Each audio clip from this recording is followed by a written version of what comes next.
Hi, everyone. Hope everyone's having a great day. We're just going to wait about 1 minute so that everyone can join and we can, move along with our conversation. So, how are you doing, Ken and Dana? I'm doing great. I'm doing well. I'm doing well. It's a beautiful day. It's 60 degrees and sunny, and I guess we're supposed to have snow this weekend. Um, Yeah, it's going to get below Oh, wow. freezing. Crazy. yeah, That's cool, really cool. all right. Well, let's get started. So, hello, everyone. Thank you for joining our newest LinkedIn Live. We have a conversation today about escalating threats and how your business can mitigate those threats. The global climate is changing, and we just want to make sure that you know how you can best protect your business.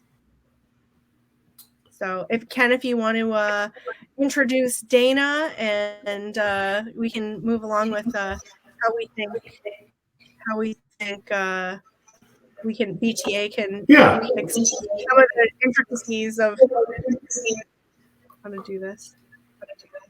sure, sure. Well, thanks everybody for joining us. It's been really good for us to be doing these LinkedIn lives and having these what I would call real conversations versus just straight up marketing pitches. And that's always our goal in these things is to talk about things that our customers care about, that we're passionate about helping our customers achieve objectives. And yes, we want to work with you. Dana, if you haven't been to any of our LinkedIn lives before, Dana is actually our newly minted director of our security practice at BTA. But prior to that, he was our tetration specific practice lead. Now he runs all things security from a service delivery perspective at BTA. And he's got a long and storied background, 20 plus years as a developer at Cisco. And he's been with BTA, I think we're going on 4 years now. 4 years, yeah, 4 years. 4. Yeah, So, fifth year. and Dana's worked with probably hundreds of customers at BTA and thousands of customers over his entire Absolutely. career. He has a number of patents. He's a smart guy. We really like having Dana as part of the team and on this call. Well, thanks, Ken. Appreciate that introduction. It's a little bit humbling, but I do appreciate it. Looking forward to talk to everyone today about how they can secure their data center servers. This current climate. Yeah, and that's the topic today. There's been a lot of we've seen a lot of interest in moving to zero trust models. Over the last 3 to 4 years, that's where NIST 800 is driving people, and the interest level in that technology, especially around workload protection, kind of comes and goes with highly public attacks or compromises. Whether it's some of the big retailers. We had a large incident a few months ago with a pipeline, and now we've got the current world events where there's actually a very heightened awareness. And I know that there's a heightened public awareness when my non-technical family and friends start asking me about cybersecurity. And this is something we've been doing for a while. We've been working to operationalize zero trust workload protection using CSW and formerly known as tetration over the last few years. So, with all this stuff going on, what should our customers be doing to secure the workloads where their data lives? Yeah, I mean, we got to think about where the data is, because ultimately that's where the attackers want to get in, grab that data secretively or by other means. And we have a heightened awareness now because of things going on in the world. But the reality is, the things you want to do or need to do are the things you should already be doing. Things that should have been done, maybe didn't have time or money, but things that is always in the back of your mind, and then they come to the present forefront once some events in the news or whatever come along. And the key Yeah. thing from our perspective that you want to do is the thing that you should be doing or should have been doing is start a segmentation project. The reason for that segmentation project is to just start to find out about everything that's going on in your network, in your data center, in your servers. So that's where I'd get started. Yeah. So when you say data center, do you just mean on-prem, or does that extend all the customer workloads? That extends to workloads wherever they may be in any of the cloud providers, on-prem, bare metal, Okay. VMs, containers. We could go on all everything where you have application software running, providing services to your employees or customers. What about IoT? Absolutely. The IoT space is a little bit different because in the CSW arena, we may not be able to get agents there, but we can get traffic from various sources and still build policy and enforce that segmentation policy. The key thing is getting the visibility. I was with one client this week, and they're like, let's just go straight to enforcement. We need to get all this stuff enforced. And I was like, do you want to skip the visibility step and have a handle on what's going on? Yeah, no, let's just. But along the way, they started seeing all these things that they didn't know about. So they were Yeah. discovering stuff that they were not aware of. So we had to kind of back up and say, okay, let's focus on visibility, making sure you understand what's going on, and then we can lock this stuff down and segment that traffic. It's all part of the segmentation journey. Yeah, and that's always something that I've seen as the biggest risk is what do you know, what do you don't know. We did a lot of work with a customer a few years ago around data center um, redundancy and deploying multiple new data centers, and all the work around how the flows came into what vectors, whether it was over a B2B VPN or Mm-hmm. uh, private partner links, and mapping those flows. That's challenging. So can you talk a little bit about how we approach getting that visibility? Absolutely. The technology we rely on currently is CSW, Cisco Secure Workload. It's agent based. It can work in areas where there's no agents as well, but the primary means. So we get all the flow data from agents. The thing about that is once you deploy the agents, then you can go off and verify what you think you know. We all have things lying around that document stuff, tables and spreadsheets and stuff lying around that say, oh, this is how things are, this is how they should be. But do you really know that's how they are? And that's the first step is just, yeah, okay, we're limiting access to servers. You can't do outbound except on 443, whole suite of things. Yeah, those are good. Those are good things that you know about. And that visibility is going to verify that. It's also going to help you, though, discover things that you don't know. And to me, that's where the big risks are is, what are the things that you're not aware of? Just looking at one case today, we had outbound 444 to the internet, and they're like, "Well, I thought it would be 443." I don't know. It isn't 443. Somebody's attempted 444, and so we're digging through that right now, just in the discovery process, and then building some operations around how to track down and debug and troubleshoot and verify if that thing is needed, that traffic is needed. So the Okay. visibility piece is very important for the actual segmentation because ultimately you're going to drop things you don't need and you need to see what's there before you can decide what needs to be dropped or not and have some So understanding of it. Yeah. yeah. So what kind of visibility does that agent give us? Things like CVE and malware. Well, yeah, it gives you all the flow data. So all the flows are accounted for. So that's a given.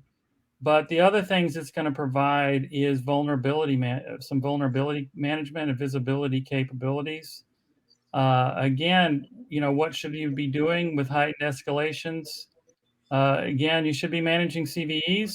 The CSW provides that visibility. It can also help you segment traffic based on CVEs as well.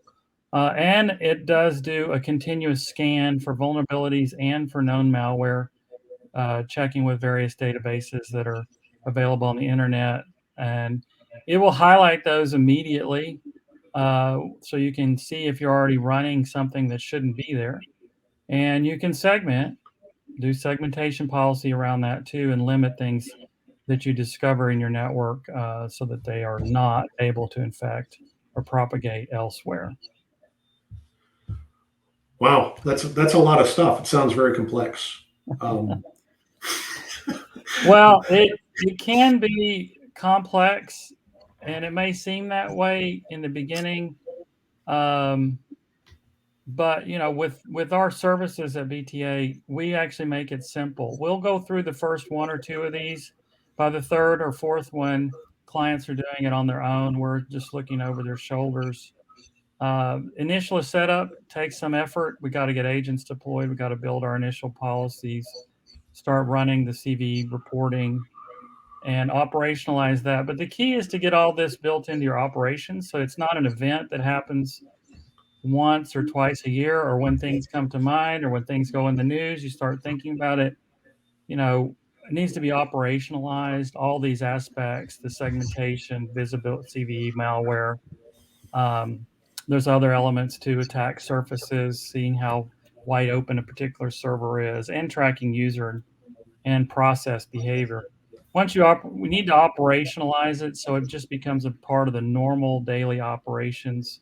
We've helped many customers get into that mode where segmentation is just a part of their way of doing business, and then they how don't have they to think about it. it's how they deploy new apps. It's part of their software development lifecycle now. Absolutely. The app teams, instead of, throwing things over the wall at some point, yeah, it's working, just push it to prod.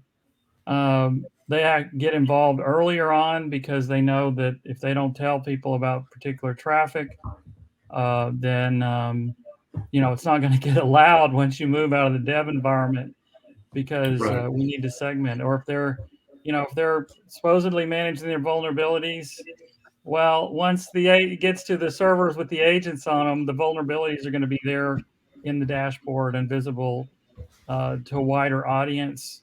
So it provides that check and balance for all the security aspects that should be sourced during the application development and migrate into the production environments. Cool. So, are there some things that the customers can do to, reduce that attack surface and mitigate these threats without going to full segmentation out of the gate? Well, actually, that's some of the things that we can comment, during this process. There are certain things in Microsoft Windows that are turned on by default that we can recommend. You just turn this stuff off. It's just noisy. NetBIOS is a classic example. It's not really needed anymore, but it's on. Um, those kinds of things we can do before we get to the segmentation. The CVE and the malware reporting, those are all day one values and attack surface. The Microsoft Windows default operations and the attack surface kind of go hand in hand. So, those are all things very visible from day one that we can start addressing um, to actually minimize the functionality, the traffic, the processes that are executing on a server, instead of just running with, the default image bring up Yeah. environment. What about this Linux vulnerability that came out this week? Um, Well, that's pretty severe. You're talking about dirty pipes. I think that's yes. the name of it. Yeah. It's an interesting name. It gets in. It's in a core part of the core part of the communication paths between applications, and pretty straightforward for someone to easily insert some of their own data and then get it executed. And then once you've done that, you can add your own SSH key, or that's just one example of an exploit. With this, there are many examples. So one Right. thing you've got to do is first, find out if it's present. It probably is, given given the nature of it. Then get a view of, how are we going to minimize this. The key thing is once you've segmented, you've limited who can reach those servers and attempt those exploits. Yeah. And So I think again, that's that's the where we key. start with Is this. Yeah, start with the segmentation project, because the key is just limiting who and what can access a particular server, especially once you get past the DMZ into the data center, into the server farms. It should be Right. really, really limited who can go where and who can do what. Okay. So, kind of trying to wind this thing up. How long does it take us to get a customer into enforcement with an application as part of, a zero trust engagement? It so the fastest I think we've done it is about 2 weeks, and that was an accelerated program. Once we got engaged after our first, our kickoff, we get agents deployed during our kickoff sessions. Okay. So 2 weeks later, they were really, this is a critical environment. They were like, I know it's a little bit risky to do that early. 2 weeks is on the early side. We like to wait 4 to 5 weeks to get the daily, weekly, and monthly seasonality of traffic patterns. Sure. And then so by four to the fifth week, given application, we can segment that application confidently Yeah. that it will still continue to operate and limit the traffic that's coming and going to it. And obviously, you've built a very methodical process around this, and in you've done how many enforcements in the last year? We've done over 100. We do them we do 3 or 4 or 5 a week now, Mhm. and even that's one that we're involved in. Our customers after the first or second we help them with, they're off and running and doing them themselves. I was just talking to one today. They've done 4 or 5 on their own. Any Okay. issues? No issues. We're doing fine. Okay. Then we Yeah. locked down this big app. It was 47 servers, 400, almost 500 policies. It took about 3 or 4 or 5 weeks, but we were able to lock that down. Right. Was that like on a database, or what kind of app was That that? was an on-prem exchange server Okay. environment with a cloud exchange hook and Iron Port as another security tool that they were linking into. And so, Great. but it was a really fairly big exchange environment, but very clean from their perspective. We didn't find a lot of things to talk about, but we were able to lock down that traffic. Awesome. So, what about databases like things like Exadata? Have we ever done engagements like that? Yeah, we do databases all the time, and they come in all varieties. Sometimes it's just a DB deployed on an Oracle server or Linux server, and standalone. Sometimes they'll be redundant, and then you can go all the way up to these high availability databases that come as a rack. Oracle Exadata is one example. There are cloud versions of that. We've worked on those. And there are some that are in between. They're still Oracle, but they're more software or appliance. The key thing about those high availability database, I'm talking about the rack versions, I just call them high availability because there's several different vendors, is that they respond to issues not on the matter of minutes, but on the matter of seconds. So if you want to segment that, you've got to make sure everything is in place from the get-go. Because if you miss one piece of traffic and it's not responding within seconds, then it'll react as if there's an issue and fail over, do all of its operations. So there's a lot more careful attention. They also have, share the same IP addresses across the multiple servers. And there could be some containerization in there. People tend to throw container stuff all over the place. So there's some complexity there too as Yeah. well. But Sounds we've like it's definitely had some. a lot of experience locking those down. So that's pretty high stakes stuff. We're talking about running businesses, Oh, absolutely. uh, booking flights, booking hotels, booking whatever, Yeah. selling things, Yeah, and it's a shared database that's shared. You think of a critical app. Well, this is a critical app, this high availability database that's used by all your other critical applications. They mhm, depend on it. And then you might have 2 or 3 instances of it on its own just yeah. because of the critical nature. So it's sensitive, So but it can be segmented. so with that level of criticality, how are we so assured going into that enforcement activity that we know what's going on?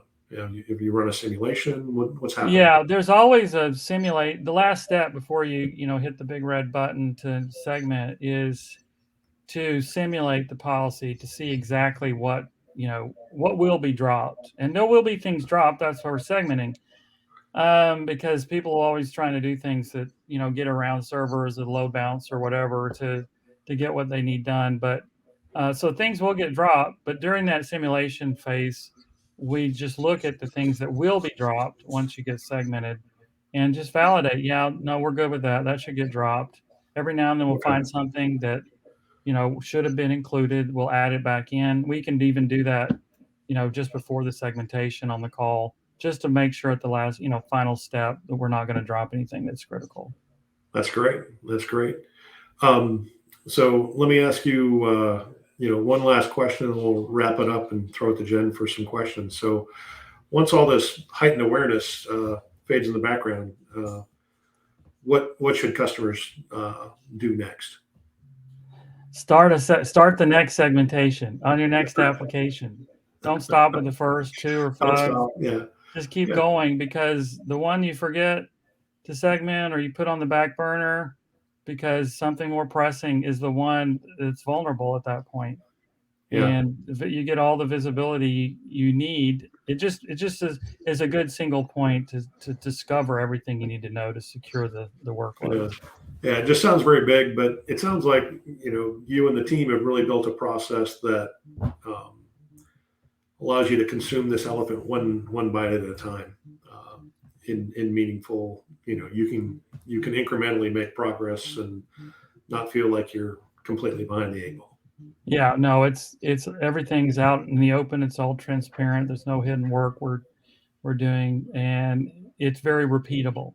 Okay. It's very repeatable, and as long as you stick to the steps and repeat those steps, you're going to be able to segment things, on a weekly basis or even multiple times a week, depending on the staff you have to dedicate it to it. Right. Okay. Great.